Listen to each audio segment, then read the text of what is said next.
guys, happy Thursday. It is auction day. I am at the courthouse in Mississippi, you guys. So like I always tell you, when you come to the auction, come to the courthouse, there's so many different entrances, so make sure you go to the right entrance. Another thing to remember at the courthouse, I'm going to turn around so it's not a ton of people. Another thing at the courthouse, depending on the trustee or the attorney or the lender that has it, you can bid. If you're the only bidder, you can bid $1 over or a penny over. So today the guy was the only bidder, so he got the property for $1 over. If he would have known, he could have got it for a penny over, you guys. So it just depends on where you are, the trustee, the lender. But just remember, if you're the only bidder, you can get it for $1 over. So don't be feeling like you got to bid it all the way up. And for the record, you guys, I'm Ashley Pickens here in Mississippi right now, but usually I'm in Memphis, Tennessee, you guys. I've been in real estate like 18 years, since 2006, real estate agent, real estate broker, and I am an auctioneer. And I'm at the courthouse today. I figured you'd like to see it since I'm here today. So only one bidder today. That house had gone up for auction at least like 5 or 6 times, and they kept postponing it and canceling it.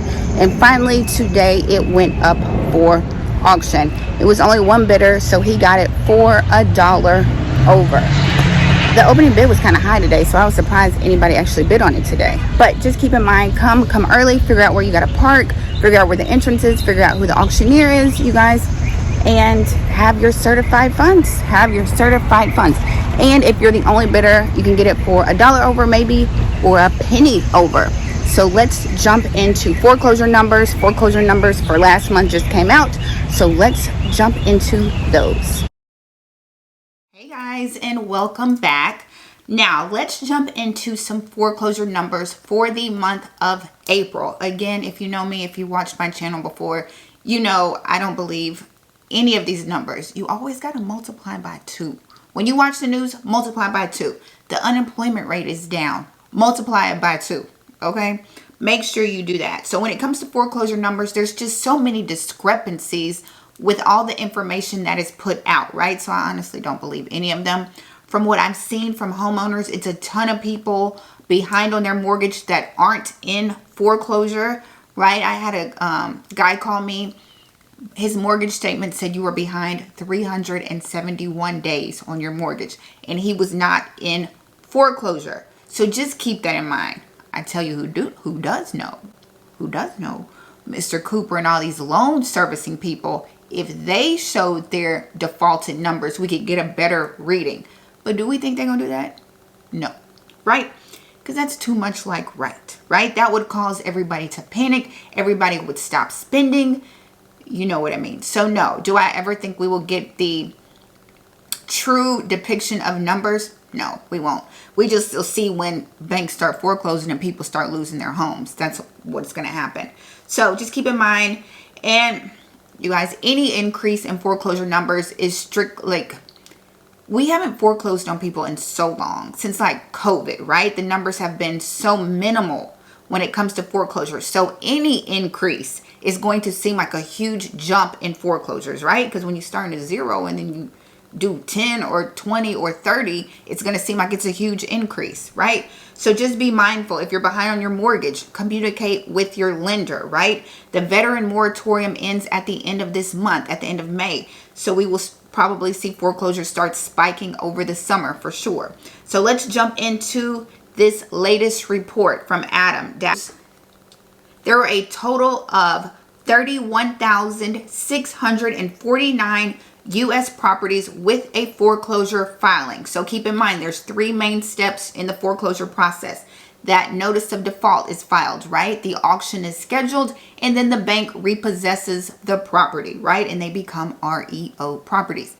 I did a whole masterclass on REO properties. If you missed any of my masterclasses and want to go watch them, they are really good, right? Just look under my video tab and you can see the masterclasses. Y'all can go watch the replay for free. Okay, so let's keep going. This is down 4% from a month ago and down 4% from a year ago. So let's keep going. Nationwide, 1 in every 4,453 housing units had a foreclosure filing. Okay, states with the highest foreclosure rates were Maryland, which Maryland hadn't really been on the list lately, right? So Maryland, that's like Baltimore, Maryland. I don't know what's going on up there. Illinois is always on the list. That's Chicago. Nevada got hit real hard during the last housing crash, right? I mean, downturn, because you're not allowed to say crash, right? South Carolina has been staying strong on this list for the last year or so, right? And Florida. Y'all, every time you mention Florida, we're all just like, Florida, right? Because y'all got taxes, y'all got HOA, y'all got the insurance issues, y'all got crocodiles, you know what I mean? Y'all got everything down there.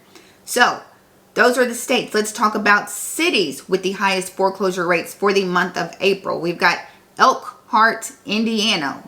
Y'all, where is that at? I don't know where Elkhart is. Everybody in Elkhart, raise your hand. Columbia, South Carolina. There goes South Carolina again. Cleveland, Ohio. Lakeland, Florida. And Flint, Michigan, right? I usually see Detroit, Michigan, but Flint is on the list this month. Okay.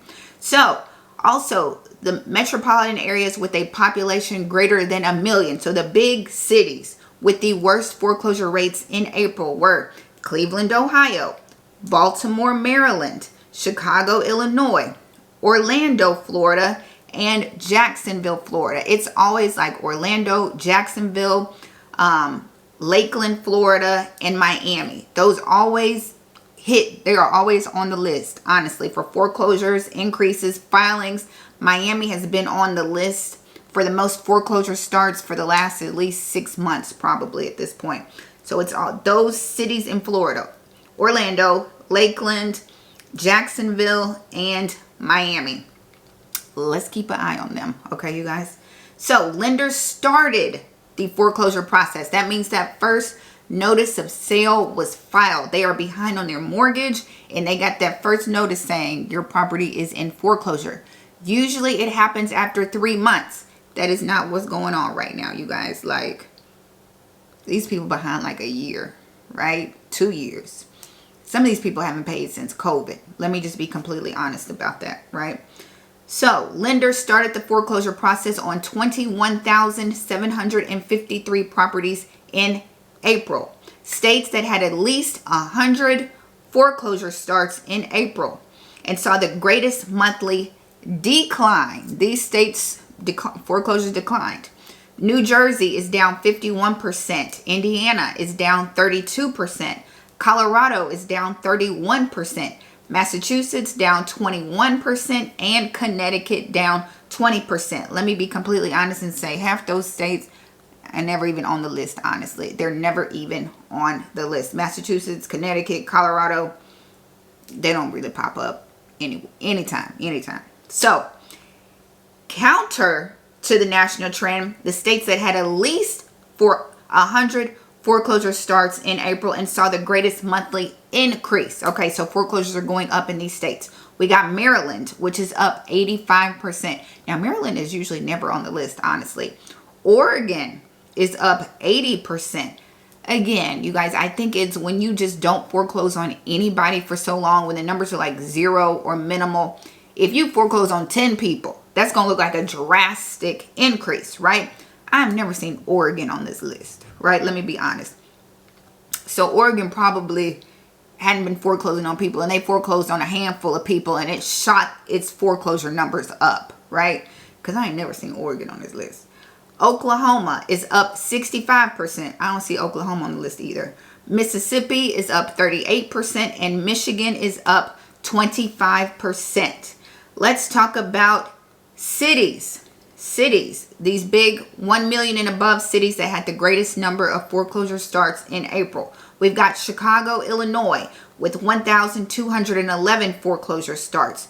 New York City. I'm so creepy. Y'all remember that commercial? The salsa commercial? I'm old. Clearly. 1,141 foreclosure starts. Houston, Texas had 1,068 foreclosure starts. Miami, Florida had 751, and Los Angeles had 652. Miami has been on the list for the last 6 to 8 months, honestly. And so Miami beat Los Angeles again. What's going on in Miami? All right. And let's talk about REO properties. I did a masterclass on REO properties, you guys. Go check and watch the masterclasses. They're all up for free. Replay. Go check them out. Lenders repossessed 2,904 properties through completed foreclosure. Keep in mind, like I said, they file that notice of default. They schedule the auction. If your property goes up for auction and does not sell, it will revert back to the bank, right? And now it is an REO property, real estate owned by the bank, right? Those sites, where can you find REO properties? That's HUDhomestore.gov, homepath.com, homesteps.com, Wells Fargo, Bank of America, Truist, auction.com. Try all of those sites. Like I was saying, Wells Fargo, Bank of America, and Truist, they have all their own REO sites. If you are buying an REO property, you guys, negotiate. Okay, it's the bank. I mean, they're selling their notes to like hedge funds. Y'all better negotiate. You know what I mean? If everybody else getting a deal, you better get a deal. Negotiate repairs, appliances, closing costs, everything you want. Ask for it. It's the bank. You know what I mean? So, the states that had the greatest number of REOs in April: Illinois with 244, Pennsylvania with 241, California with 233, New York with 225, and Maryland with 200. Y'all, what's going on in the DMV? Maryland. Okay, let's talk about some cities that had the greatest number of REOs for April. We've got New York City, New York. They stay on the list. New York stay on the list. What's up, New York? Because I know I got a lot of people who watch from New York. Y'all have the most foreclosure starts. Y'all got the most REOs. What's going on in New York? Them Airbnbs. That's what's going on. Y'all got Airbnbs up there sitting vacant, and y'all got commercial properties sitting vacant in New York. That's what's going on up there. 157 REOs. Chicago, Illinois with 150. Baltimore, Maryland with 95. Washington, D.C. This is the first time I've seen D.C. on the list, probably in a minute, with 88 REOs. And Philadelphia, the whole northeast area is holding it down up there. New York, Baltimore, Washington, D.C., and Philadelphia. The DMV, what's going on? Y'all talk to me, everybody up there. Detroit, Delaware, Maryland, what's going on? Y'all's taxes high. Y'all taxes high like every place else. Life is high. I get it. Everything high, right? Food, insurance, taxes, gas, everything. Mortgages, interest rates, everything is high right now, right? So that is an overview of April. The most foreclosure starts, REOs, everything, you guys. So I always tell you, on my lives on Sunday, if you didn't know, I'm live on Sunday, usually at 8 o'clock Central Time. Shout out to everybody who tunes in on Sunday. Shout out to everybody who's over here from Travis's channel. You guys, welcome. You guys, if you're behind on your mortgage, communicate with your lender, right? Communicate with your lender. The veteran moratorium ends at the end of this month. You can expect to see foreclosures start spiking here. I feel like going into the summer, right? But I also feel like we won't have any drastic changes in the housing market until after this election, right? So just be mindful of that. If you're behind, communicate. I feel like the banks are just stalling, right? We're also saying they kicking the can, right? But I see these tech jobs laying off. I see a lot of these jobs laying off. The food pantry line is getting longer and longer, right? Despite what the news is saying about what's going on in our economy, and the consumer is so strong. Oh my gosh, everybody's still got stimulus money.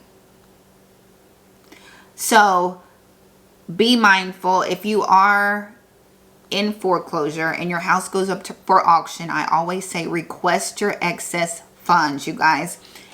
When your house goes up for auction, right, that loan balance, whatever you owe on the house, is usually the opening bid, right? I'm your auction mama, so I got to tell you, that's the opening bid.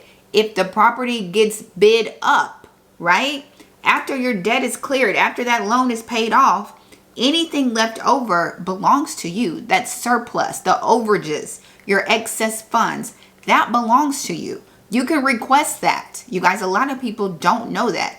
If your house goes up for auction, get your coins. Get your coins. Okay? So, you guys, I think that is all I have. You know, I'm on Instagram, Your Agent Ashley. You guys, you know I mail to distressed homeowners, offering my assistance. You guys, I made 2 bundles for you. Pre-foreclosure bundle you can send to homeowners. I give you my letters and everything, and you can mail them right out. I also did a probate. If you are interested in mailing to heirship properties and heirship or probate, boom, I made a bundle with some example letters that you can mail out, you guys. So check those out if you are interested in going to the auction and you need help at the auction. If you don't know how to find, bid, analyze properties, calculate your repair bid, I made a complete course for you, like 200 of y'all. Shout out to everybody who has the auction accelerator and going to the auction, you guys. Check that out. It's my signature course. And that's it, you guys. But if you want to know all my methods, everything, I mail letters, but I also use other strategies to reach out to distressed homeowners. If you want that, check out the new course I made. It's the Foreclosure Marketing Blueprint. I tell you everything that I do to reach out to distressed homeowners, you guys. It's really good. The reviews are really good. Y'all will be surprised, especially if you do not like to cold call. If you don't, your girl is not like a professional cold caller, right? So I have to reach out other ways besides letters, and it's a couple things that y'all probably don't know that's out there that you can do to reach out if you don't like to cold call, right? So check that out. It's the blueprint. All the links are down below. I will see you on Sunday at 8 p.m. Central Time. You guys, as always, thank you so much for watching. Don't forget to like, comment, and subscribe, and I will see you in the next video.